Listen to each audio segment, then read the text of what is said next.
Grand soleil levant. Les coqs chantent. Sur la place centrale, le chef du village frappe son bâton au sol. Tous les villageois s'attroupent, visage tendu.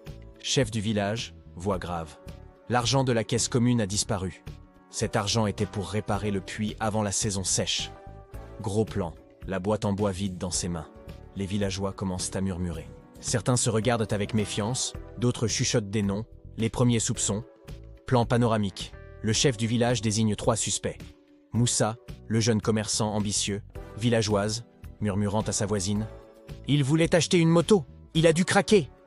Moussa s'énerve. Moussa, fâché. « Je travaille jour et nuit, je n'ai pas besoin de voler. » Aminata, la vendeuse du marché. Vieil homme, je l'ai vu rôder près de la case du chef hier soir. Aminata, haussant la voix. Oui, parce que j'avais oublié mon panier. Vous me suspectez pour rien. Seydou, l'étranger silencieux récemment arrivé au village. Jeune garçon, effrayé. Il ne parle jamais à personne. Ça cache forcément quelque chose. Gros plan sur Seydou qui reste impassible, ce qui rend tout le monde encore plus nerveux. Ambiance tendue, la foule commence à s'agiter. Chef du village. Assez. Nous allons fouiller leurs cases une par une. Les fouilles. Les villageois suivent le chef. Musique de tension en arrière-plan. Chez Moussa, on trouve un petit sac de pièces.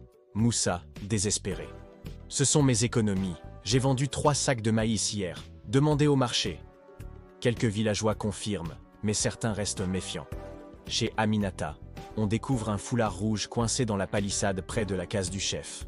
Aminata, indignée. C'est bien le mien, mais je l'ai perdu en allant chercher de l'eau hier soir. La foule se divise. Certains la croient, d'autres chuchotent que c'est trop suspect. Chez Seydou, rien, à part un vieux sac et quelques habits usés. Chef du village, soupçonneux. Un homme sans rien à cacher ne vit pas dans autant de mystères. Seydou garde le silence, puis lève les yeux. Seydou, calme. Le silence ne fait pas de moi un voleur. La tension monte, les villageois s'énervent. Certains veulent décider tout de suite qui est coupable. Un indice inattendu. Tout à coup, un enfant crie depuis la place centrale. Enfant, excité. « Venez voir, j'ai trouvé quelque chose sous le manguier. » La foule court. Sous le manguier, on retrouve la boîte vide, partiellement enterrée, avec des traces de pas d'enfant autour. Ils suivent les traces jusqu'au puits et découvrent Binta, la petite sœur de Moussa, en train de jouer avec des pièces. Chef du village, ferme.